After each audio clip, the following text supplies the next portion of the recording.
Muy buenas noches, don Salvador Fonten La Ballesta. ¿Cómo estás?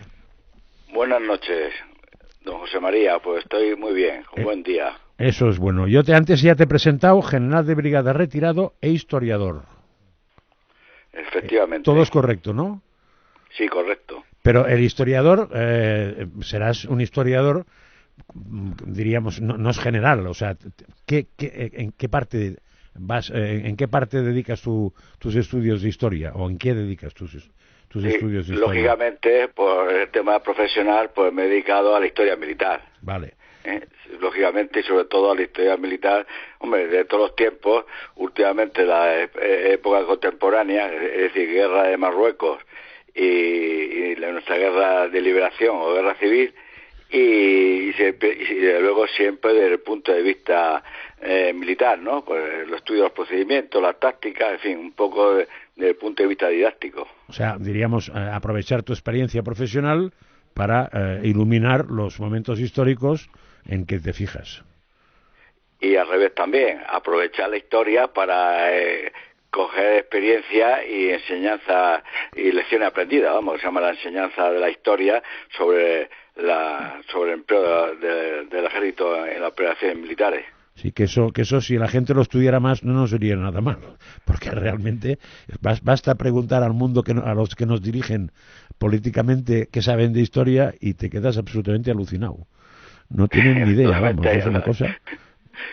Impresionante, Sí, sí, sí, es una cosa. impresionante la incultura que hay. Es una cosa. Pero desde el punto de vista militar, además hay una cosa curiosa, que siempre las lecciones siempre son las mismas. Lo que pasa es que no las aprendemos, no es que haya cosas nuevas, pues los principios del arte de la guerra pues son de la época de Alejandro Magno anterior, y siempre son los mismos, pero siempre tropezamos en la misma piedra. ¿Y cuáles son?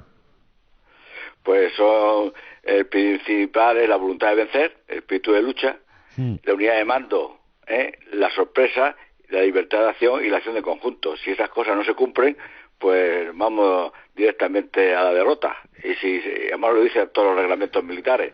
Y si se cumplen, puede que sí o puede que no, porque siempre hay una lucha entre dos voluntades. Claro, ya depende de si lo otro es más y mejor o lo eres tú. ¿Quién es más torpe, vamos? Claro. O quién es más listo. Pero Sí, efectivamente. lo de la voluntad de vencer no me parece que sea muy de la España actual, esto. No, depende de quién sea, porque hay algunos que sí están empeñados en cosas y siguen sus caminos y se esfuerzan y tienen su hoja de ruta y no se separan de ella. Ajá. Y otros que desgraciadamente han ido abandonando todo el principio de pelea o de confrontación. Sí, sí, tienes toda la razón. Por ejemplo, el nacionalismo tiene una voluntad de vencer clarísima. Sí, tienen un objetivo y van a por ello. Sí, sí, no. Y sin embargo otros pues no tienen un objetivo, nada más que un objetivo, pues, digamos como mucho económico, pero pues económicos muy particulares, ¿no? Sí. No a favor de la nación. No, no, claro, absolutamente Sí, espurios yo diría que incluso el económico puede estar, pero en el fondo es el poder. sí, el fondo del poder, sí, En el el poder, fondo es pero el vamos, poder. es venderse por un plato de lentejas, al fin y al cabo, ¿no? Sí, sí, sí, sí. Y además probablemente lentejas malas, porque pues eso a venderse, mira que Sí, hay manjares mucho más interesantes. Pero eso que me y dices después, es que yo lo he comprobado cuando hablas con gente del entorno de Cataluña, diríamos a la gente ahí que no es independentista, todos te dicen lo mismo. Estamos dejados de la mano de Dios. El Estado aquí no existe. España no está presente en Cataluña. O sea, la voluntad de vencer entre comillas, de un bando es cero. Y la voluntad del no, otro es 10 sobre 10. Con lo cual, claro, o alguien hace algo o es un problema de tiempo esto. sí, hemos ido cediendo continuamente por miedo a la confrontación, y entonces, pues claro, el enemigo ha ido cogiendo cada vez más fuerza y cada vez está más envalentonado, ¿no? Cada vez tiene más voluntad de vencer, y como hemos abandonado los nuestros en el País Vasco y en Cataluña y en Navarra, pues lógicamente la moral de un bando se va deteriorando y la otra se va acrecentando, pues van consiguiendo su objetivo paso a paso. Sí, sí, y además todo eso se hace extensible, en el caso del País Vasco, como bien has dicho, a Navarra, y en el caso de Cataluña, a Valencia y a Baleares. Sí, sí, sí. Porque claro, el territorio, más grande. claro, el territorio ya se les ha quedado pequeño, es decir, ya han ganado, por decirlo así, ya pueden ir a por más. Y mientras tanto los del centro, pues no sé, si a por uvas o, en fin, es un poco alucinante esto, ¿eh? Pero eso quiere decir que los principios que dices tú, militares, a la vida civil, algunos no los han querido pasar. Porque pues a lo mejor todo, no solamente esto, a lo mejor es una aplicación a un problema concreto, ¿no? Pero se puede extender a la vida de un individuo o a la vida política, ¿no? Y económica, ¿no? De una empresa, ¿no? Yo creo que los principios quizás sean los mismos. Lo que pasa es que los militares hemos sido los primeros que lo hemos identificado hacía muchos siglos, y después que y lo hemos un poco apropiado de ellos, ¿no? Pero seguramente sean genéricos, ¿no? Para la vida personal, para la empresa y para la política. ¿En la formación militar se estudia historia? Sí, se estudia historia, sí. ¿Y en serio se estudia historia? Oh. Bueno, yo ahí disiento un poco, ¿no? Yo creo que siempre ha sido una María, y después yo creo que ha faltado también un estudio, no un estudio narrativo o historicista, sino un estudio sobre precisamente analizando los factores principales en cada contienda, y ahí vemos que siempre los factores en que fallamos siempre son los mismos, ¿no? Siempre son los mismos, ¿no? Que no son cosas de errores ni de cosas de suerte, ¿no? Si simplemente cuando se incumplen unos principios, pues siempre vamos a ver resultados, ¿no? Sí. ¿Y qué más estudia un militar? Es que yo, la verdad, igual puede ser dedicar unos minutos a eso, pero es que yo creo que la gente, hombre, los militares sí, pero la gente normal de la calle no sabe que estudia un militar. Bueno, yo tampoco lo sé ahora mismo, ¿no? Porque esto ha evolucionado bastante, y antes la enseñanza militar era autónoma, dependía de la Academia General Militar y la Academia Especiales, y ahora mismo está también externalizado. Una cosa que ha hecho el Ejército, o ha hecho el Ministerio de Defensa, mejor dicho, es la externalización de muchas cosas del Ejército, desde la logística al mantenimiento, a muchas cosas, ¿no? Y una cosa que ha externalizado también, o prácticamente ha externalizado, es la enseñanza militar, y está en manos de la universidad, con lo cual la formación militar pues se divide entre una formación civil y una militar. Es como si un médico pues le hiciese hacer primero ingenieros, ¿no? Sí. También. Y entonces pues ahí la enseñanza se difumina, y el aspecto militar ha perdido bastante, la formación militar ha perdido bastante el carácter militar, ¿no? Sí. Y entonces la enseñanza, la historia, que es a lo que vamos, pues lo he dicho muchas veces, que no es lo mismo una historia narrativa contra un acontecimiento, desde el punto de, a lo mejor, la nueva historia desde el punto de vista político y económico, pero para hablar de temas militares, de enseñanzas militares, pues hay que conocer un poco, no que sea uno militar, pero menos que haya estudiado eso, ¿no? O tenga la experiencia suficiente, ¿no? Y eso, pues, en los historiadores de la España, pues no, hay pocos. Sí, pues no parece que sea la mejor, pero en fin. Igual para la química sí que es muy bueno eso, pero en general no deja de ser peligroso, pero bueno. ¿Eso hace mucho que se hizo? Sí, hace ya 10 años, ¿no? O 15 años, no lo sé exactamente. Yo como hace tiempo estoy retirado, pues ya estoy fuera de estos avatares. Pero vamos, es una civilización, mejor dicho, y esterilización de la enseñanza militar. Tú acabas de publicar que en el fondo te he llamado para eso, no para hablar de la enseñanza de los militares. Acabas de publicar un libro que se titula Ejército Nacional contra Ejército Popular de la República, y sigue una historia táctica de la Guerra Civil Española.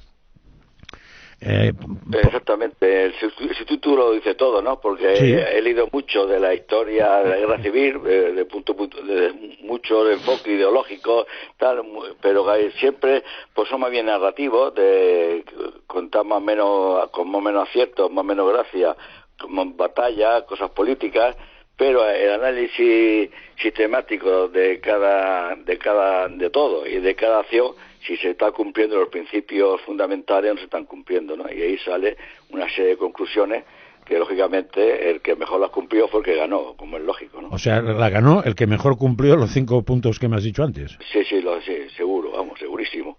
En esta guerra y en toda, vamos. Sí. Y eso no solo depende de los militares que estaban al frente. sino también del entorno en el que se movían, digo, supongo. Porque debe ser muy distinto ser militar de un entorno en que hay unidad política o lo que sea, que ser militar de un entorno caótico.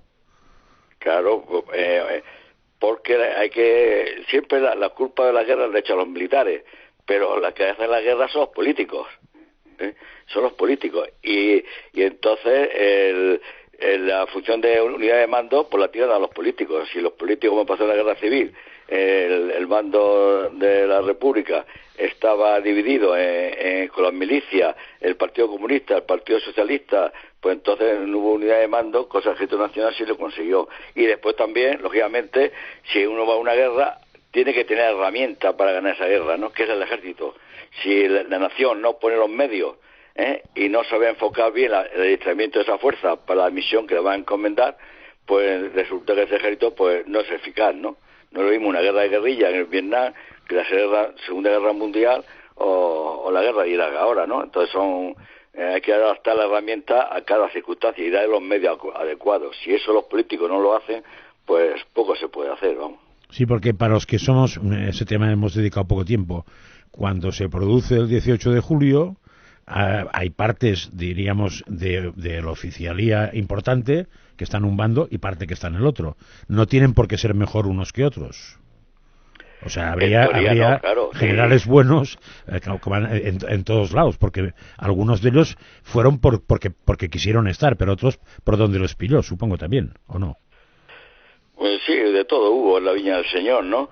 Pero efectivamente los generales, que casi todos los generales se quedaron con el gobierno, todo lo que había sido llegado a general, sobre todo en esa época, es porque había hecho la guerra de África.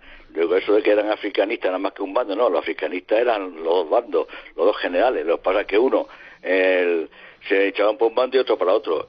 Pero ¿qué hizo lo primero que hizo el gobierno fue disolver el ejército. El suyo, claro, porque el otro no se disolvió. Claro, una idea brillante es esta, sí. Disolvió el suyo. Y entonces lo que actuaron fueron las milicias, anarquistas, comunistas, socialistas, que era cada uno, primero que no tenía formación militar, y segundo que cada uno hacía la guerra por su cuenta, ¿no? Y entonces hasta que eso el gobierno lo consiguió reconvertir poco a poco, pues tardó su tiempo, y claro, y el tiempo corría en contra, ¿no?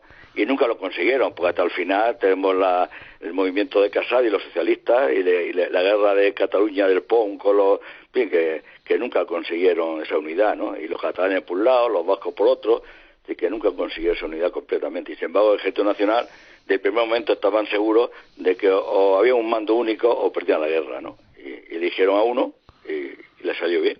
Sí, o sea, diríamos, con analizar eso es suficiente para saber quién va a ganar, aunque no se sepa cuándo. Sí, efectivamente, y eso que, además, que todos los medios económicos, financieros, el Banco de España, el reconocimiento internacional, las principales ciudades cayeron en manos del gobierno, y los otros idiomas estaban divididos, porque estaba uno en Oviedo, otro en Toledo, otro en Granada, otro en África, con el estrecho cortado, otro en Sevilla, y eso, y efectivamente, pues también costó más trabajo a Franco ganar la guerra, pero la desproporción de medios era totalmente favorable al gobierno de la República de Madrid. Incluso, no en cantidad, sino en calidad. En calidad también, claro, porque en calidad, en armamento y en medios sí, pues la aviación, la marina, las fábricas estaban todo en su poder. De calidad no, porque claro, la verdadera calidad estaba en el Ejército de África, ¿no? El Ejército de África que se puso todo, prácticamente todo, al lado de los alzados, pues era el ejército mucho más eficaz, ¿no? Era el ejército profesional, aguerrido, bien dotado, con mucha cohesión, como ya ha demostrado también Asturias, pero estaba aislado en África, sí, y todo el estrecho estaba en poder de los barcos del gobierno.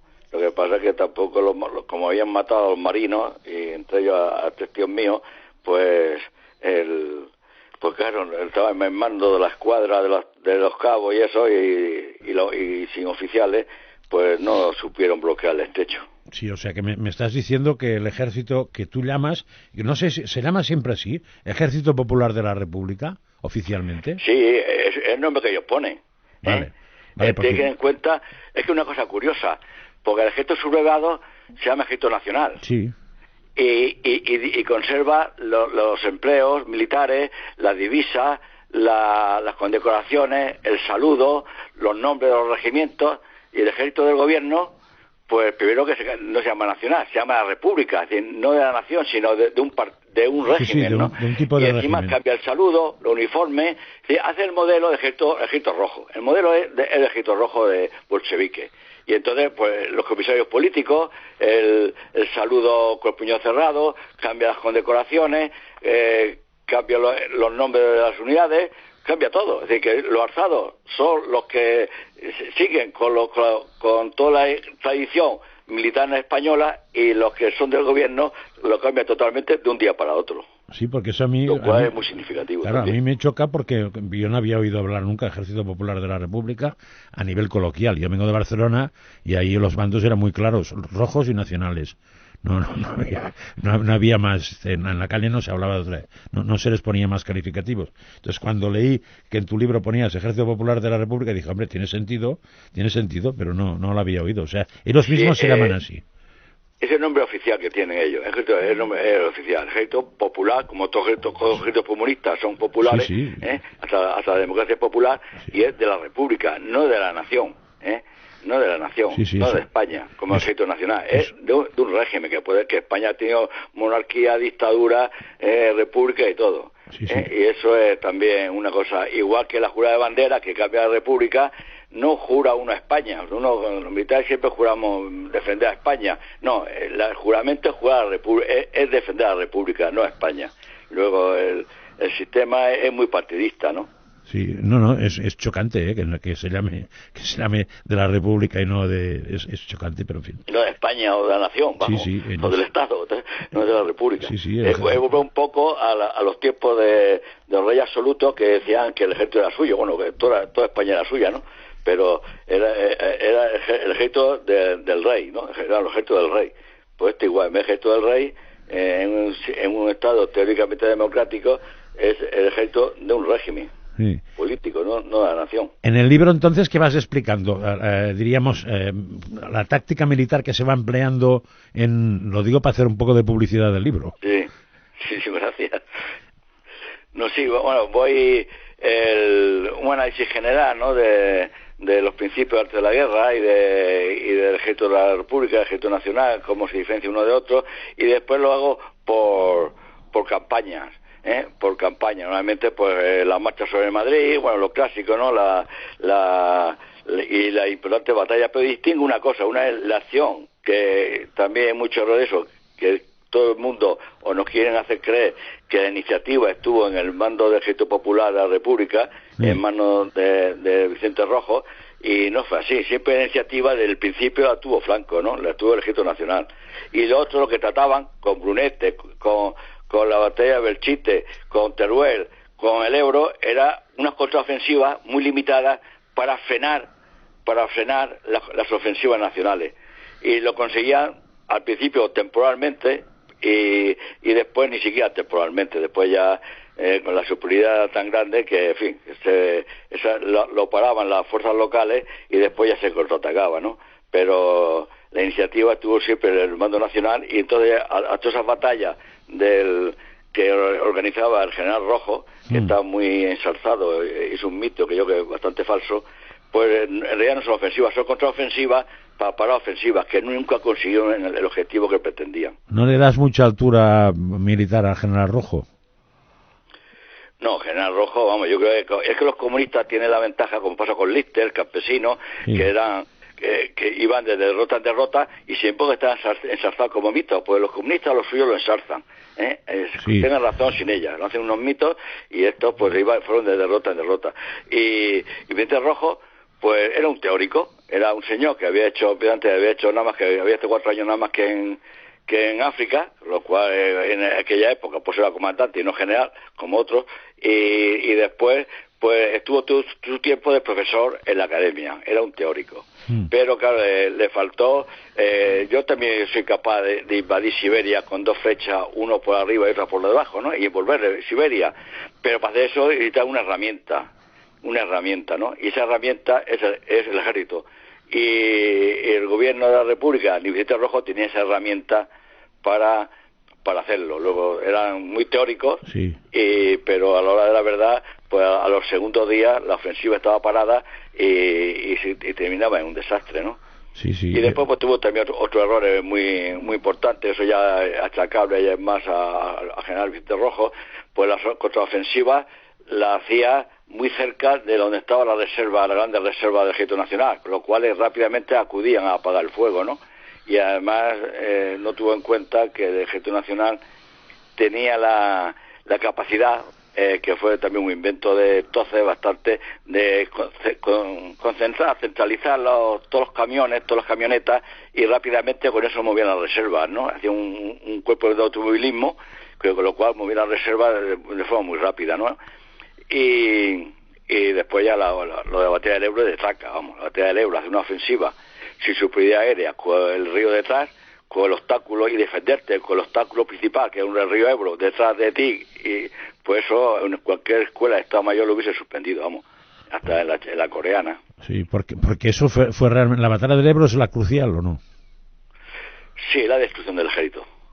Y la otra son desgastes, el Ejército Nacional va ganando terreno, va desgastando al enemigo, pues de una superioridad manifiesta del otro ejército, pues al final se llega al equilibrio ya con la reducción del Frente Norte, donde se conquistan ya el Asturias y Santander y Bilbao, pues ya el alfiler de la balanza se inclina decididamente a lo nacional, ¿no? Y entonces, pues en ese sentido, el ejército republicano se iba desgastando, pero no había sido destruido, tenía muchas capacidades todavía, estaba en Extremadura, tenía un ejército, otro en Valencia, otro en Cataluña, pero la batalla del Ebro es la destrucción del ejército. Ahí ya se lo fijan, no se va y se deja destruir. Y efectivamente, en 2 meses el ejército desaparece y ya por eso a continuación, cuando termina la batalla del Ebro, lo otro fue ya cuestión de coser y cantar, vamos. Sí, has hablado antes de otro general que después tuvo mucha fama cuando volvió a España después de ya el 76 o así, que es Lister. ¿Qué tal? Bueno, Lister era comunista, se había formado una academia muy comunista, pero y aquí ya pues mandó el 5º regimiento, que era comunista al principio de la guerra, y lo fueron ascendiendo hasta mandar un cuerpo de ejército. Pero no fue un gran táctico, la prueba fue que salió siempre derrotado, vamos. ¿Pero ese era militar o era...? Y eso, y además siempre cometió los mismos errores.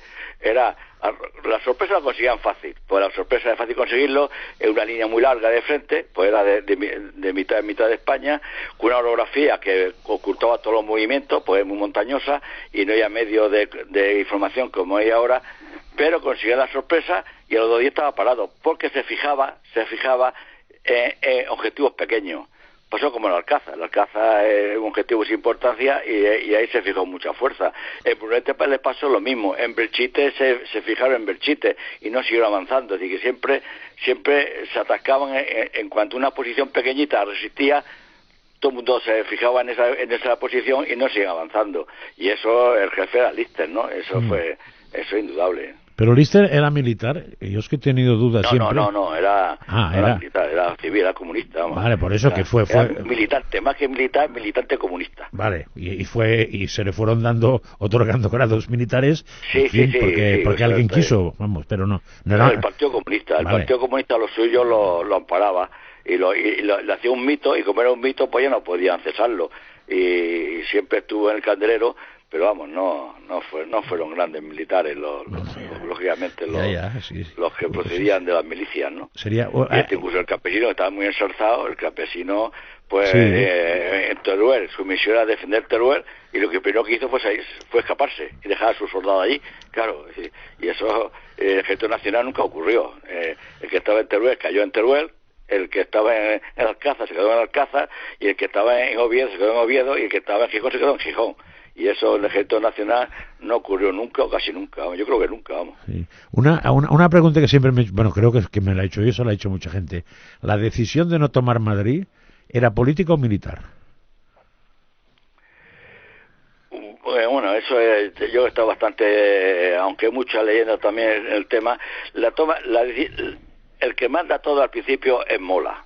Sí. Y Mola, como un golpe de Estado, que quiere ser como todo golpe de Estado, cuando se prepara, tiene que ser rápido y poco sangriento, o no, pues el objetivo es coger la capital. Sí. Coger la capital. Pero es un objetivo estratégico, porque la que es capital supone todo, pero ese objetivo estratégico se va difuminando con el tiempo, ¿no? Y la prueba que Franco, si eso fuese el objetivo principal, todas las fuerzas africanas hubiesen ido sobre Madrid, y no, se fueron difuminando porque había otros objetivos más prioritarios. Por ejemplo, reforzar Granada, que estaba aislada, estaba asediada, se mandó una compañía de legión allí, y a Badajoz, en vez de ir hacia Madrid, se prefirió asegurar las comunicaciones con el norte y no dejar Badajoz detrás y apoyarse en el río Ebro, en la frontera de Portugal, y reforzar Oviedo y reforzar el frente Levante, que estaba muy amenazado por los anarquistas catalanes. Y luego después cuando se llega a Toledo, se decide a Toledo. Pero ¿por qué? Porque allá en Madrid es un objetivo que cada vez estratégicamente tiene menos valor.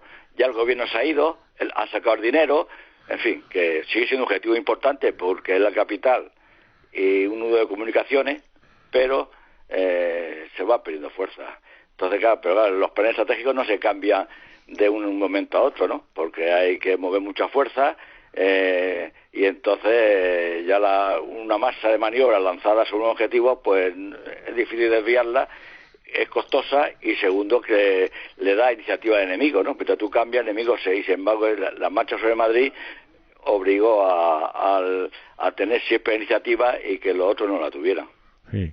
Una pregunta muy rápida porque se nos ha ido casi el tiempo. Ahora tú ya estás retirado hace tiempo. ¿Cómo el ejército español ahora, cómo lo ves?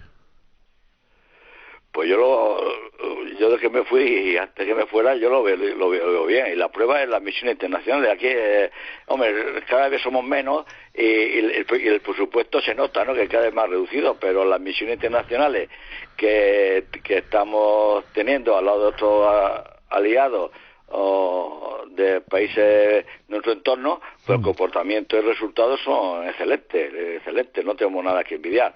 Ahora, también es verdad que son misiones de bajo nivel de conflicto. Si en un enfrentamiento más importante, una guerra convencional, pues claro, ahí va a pesar mucho la falta de recursos tanto humanos como de material, claro, porque claro, el armamento hay que estar actualizado y tener calidad y cantidad suficiente. Y cuesta un puñado, está claro. Cuesta dinero y no parece que los gobiernos estén muy animados a invertir en una cosa que hoy por hoy es curioso, pero ahora no está de moda lo de los ejércitos.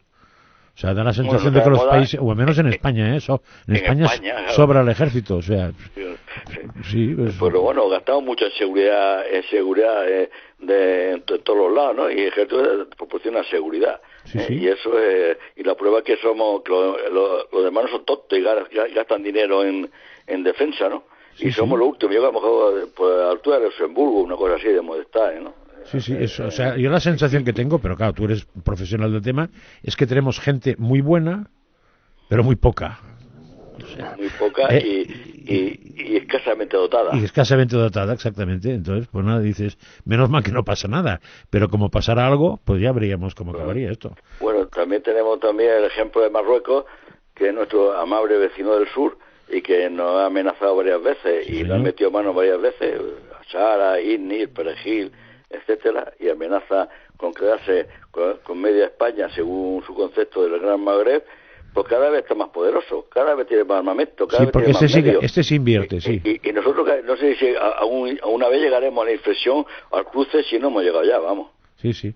Nos tenemos que ir. Oye, pues muchas gracias. Ya continuaremos más adelante porque habrás estudiado más cosas que la guerra civil, como me has dicho antes, y hay temas. Hablamos. Muchas gracias, buenas noches. Gracias. Y hasta pronto. Un abrazo. Buenas noches.